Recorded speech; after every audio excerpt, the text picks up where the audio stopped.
All right, so today we're diving deep into the life of Catherine the Great. Ooh, Catherine the Great. Sounds exciting. It is, it is. We're Yeah. using Alessandro Barbero's lecture as our main source here. Oh, cool. And from what I've been reading, it's going to be a wild ride. Oh, I love a good ride. Yeah, so just to kind of set the stage, Hey.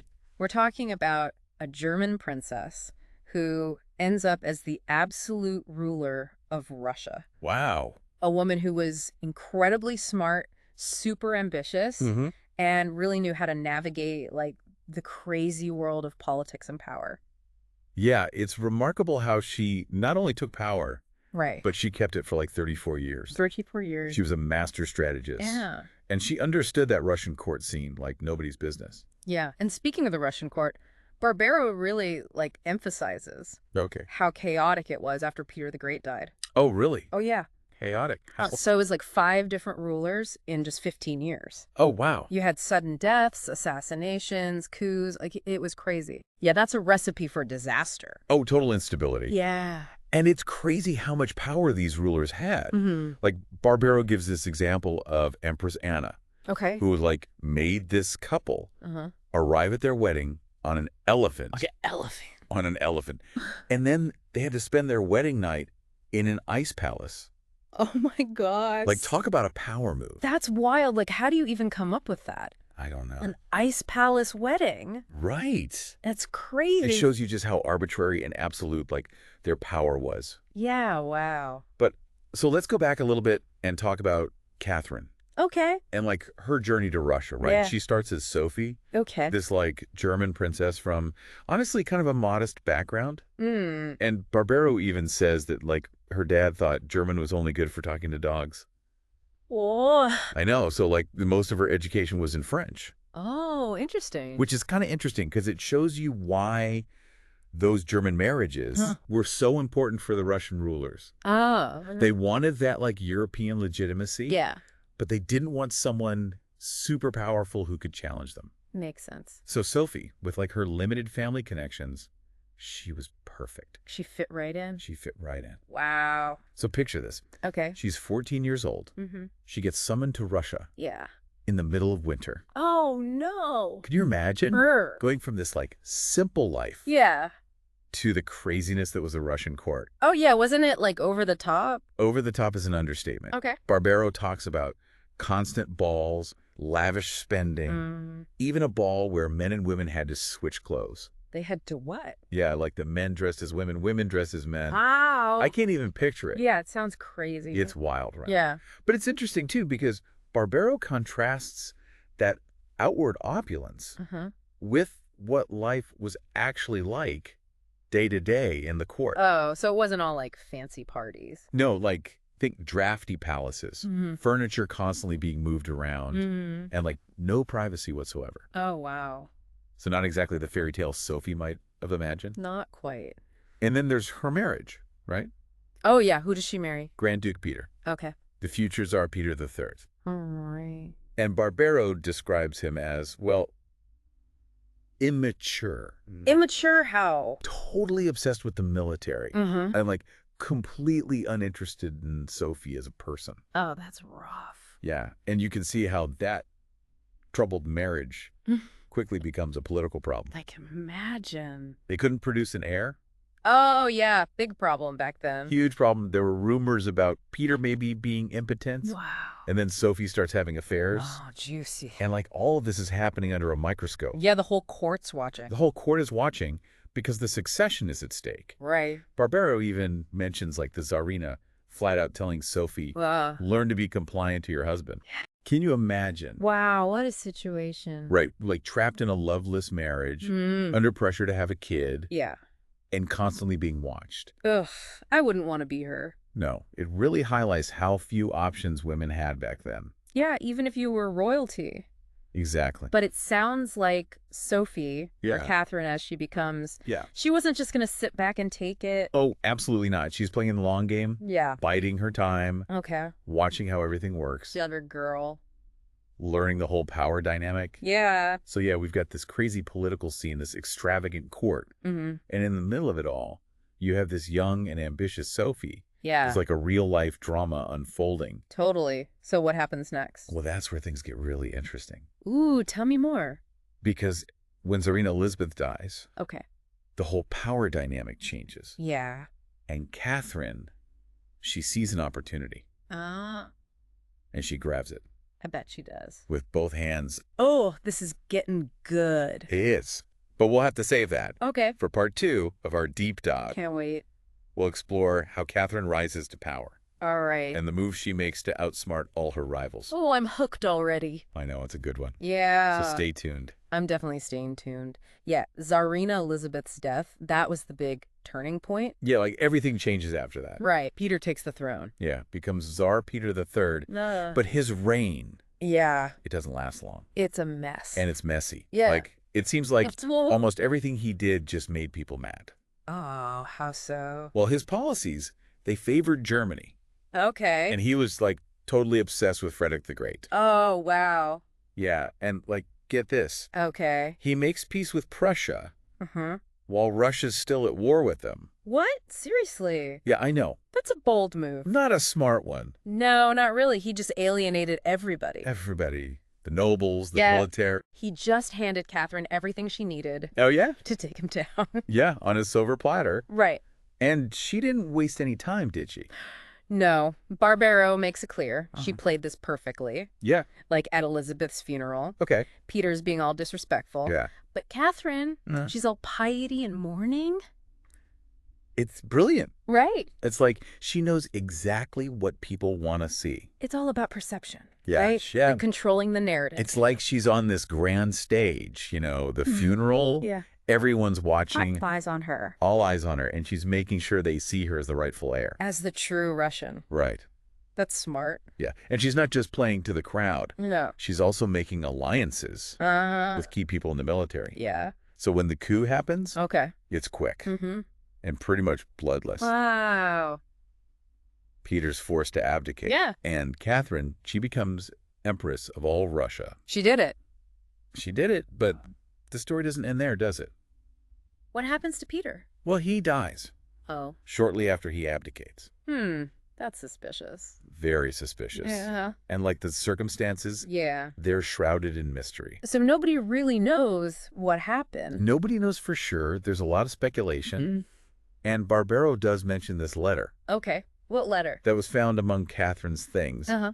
And it kind of hints that maybe one of her lovers, Oh, her lovers. Alexei Orlov, Okay. might have been involved. Oh, wow. So she might have had him killed. It's possible. We don't know for sure. It's a reminder Yeah. that power can be a dangerous game. Oh, definitely a dark side to Yeah. this whole story. Yeah. Okay, so Catherine's empress now. Yeah. What does she do? What does she do? Well, first, Mm-hmm. she has to secure her power. Of course. Right. And then it's all about legacy Okay.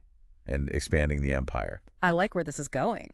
She had some big plans, you know, Like what? like conquering Constantinople, Whoa. bringing back the Byzantine Empire. That's ambitious. Super ambitious. Barbaro even says she had medallions made, showing her victory. Oh. Wow. Yeah, but of course, Yeah. those plans never really happened. Not too bad. But her reign, Yeah. it's still a time of massive expansion for Russia. So tell me about these expansions. So Barbaro talks about the wars against the Ottomans. Okay. They were successful. Mm-hmm. She takes Crimea, Wow. and then there are the partitions of Poland. Those were big deals. Huge geopolitical events, stuff that really changed things. Yeah. And she didn't do it alone. No, she was a good strategist, Mm-hmm. but she also knew how to delegate. Yeah. You know, Okay, so who did she rely on?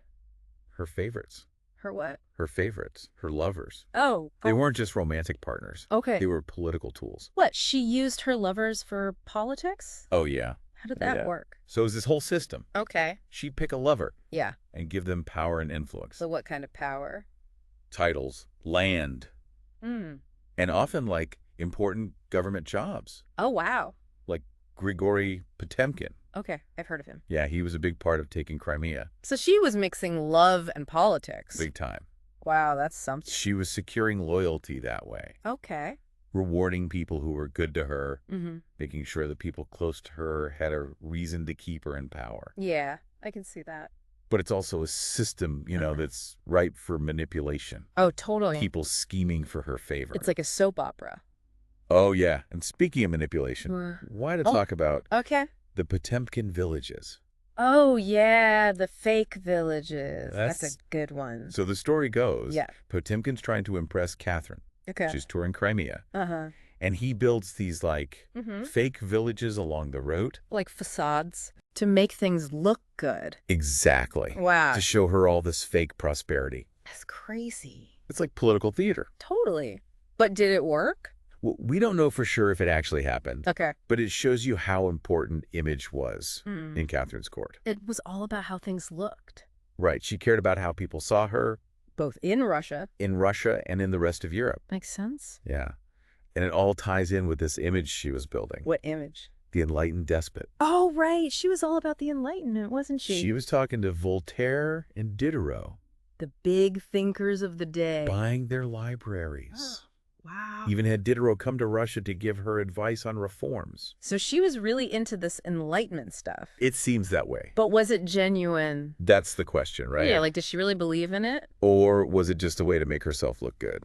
It's hard to say. Yeah. On the one hand, she talked the talk. Right. She corresponded with Voltaire. Bought Diderot's library. Spoke out against serfdom early on. Yeah. But then her actions, they didn't always match her words. Right. Like she never actually abolished serfdom. And her tolerance for dissent, it had its limits. It's like there's this contradiction. A big one. At the heart of her rule. Yeah, and that contradiction, it really comes to the forefront with the Pugachev rebellion. Yeah, we'll have to get into that because that really changes things for Catherine. All right, looking forward to it. So we've been talking about this disconnect between Catherine's image as like this enlightened ruler and the way she actually ruled, which was often pretty harsh. Yeah, she could be ruthless. Oh, yeah, and the Pugachev rebellion. Right. It really brings that contradiction. It really does. Into focus. Yeah, it was a major turning point for her. It seems like yeah. Can you remind us like who Pugachev was again? So he was this Cossack. Okay. And he claimed to be Peter III. The Tsar she overthrew. The one and only. Basically saying he was still alive. Wow, and people believed him. Enough people to cause a massive rebellion. Barbero really emphasizes how big this thing was. Oh, yeah. It wasn't just like some little local uprising. Right. This thing spread like wildfire. Across the whole empire. Pretty much. It really shook Catherine. And what was it about Pugachev that, like, drew people to him? Well, the peasants were desperate. You know, they were living in awful conditions. Yeah, serfdom was brutal. Brutal. And they saw Pugachev as this, like, savior figure. Oh, okay. You know, someone who would finally get rid of serfdom. Like he was going to fix everything. Exactly. He promised them land, freedom, religious tolerance. Wow. So it was more than just about him being the Tsar. Oh, yeah. It was about, like, their whole way of life. Like they wanted a total change. A revolution, basically. And for a while, yeah, it seemed like he might actually win. He had a huge following. Tons of people joined him. And it went on for years. Years before Catherine was able to put it down. It was a bloody mess. Yeah, violence on both sides. But for Catherine, it was personal. Okay. This wasn't just some political challenge. She felt betrayed by the people. That makes sense. She'd been building this image of herself. Yeah, like a benevolent mother figure. Right. And then they turn around and support this guy who says he's the real Tsar. It must have been devastating. Like her whole worldview was shattered. It changed her, Barbero says, after the rebellion. Yeah. She became much more hardened, much less trusting. So the whole enlightened thing kind of went out the window. It's like she saw the violence. The chaos. And decided people just couldn't handle freedom. Basically, yeah. Wow. And then you have the French Revolution happening around the same time. Oh, right. And that just solidified her thinking. Like, oh, look what happens when you give people too much freedom. Exactly. Chaos, bloodshed. So she doubles down. On control. Yeah, she becomes even more autocratic. Which is kind of ironic. It is. This woman who was so into the Enlightenment ends up being terrified of anything that even smells like revolution. So in the end, what's her legacy then? That's the big question, isn't it? Like, was she good for Russia? Well, she expanded the empire. That's true. Modernized a lot of things. Yeah. But she also reinforced a really oppressive system. Yeah, she never really challenged the fundamental inequality. She had her chance. You know, early on, she talked about reform. Right, even about getting rid of serfdom. But after Pugachev, after the French Revolution, that was all over. Yeah, it's like fear won out in the end. And that's the tragedy of Catherine, I think. It's like a cautionary tale. Oh, yeah. about how power can corrupt even the best intentions. Well, on that note, Yeah. I think we've just about reached the end of our deep dive. Time flies when you're talking about Russian history. It really does, but I think we covered a lot. We did. We went from a German princess to the Empress of all Russia. A woman of contradictions. A woman of contradictions for sure. Yeah. So I hope everyone listening learned something new today about Catherine the Great. And maybe even thought about the nature of power. And what it means to be a leader. Big questions. Big questions. And if you're interested in learning more, check out Barbero's lecture. He's a great storyteller. He really is. And until next time. Yeah. Thanks for joining us.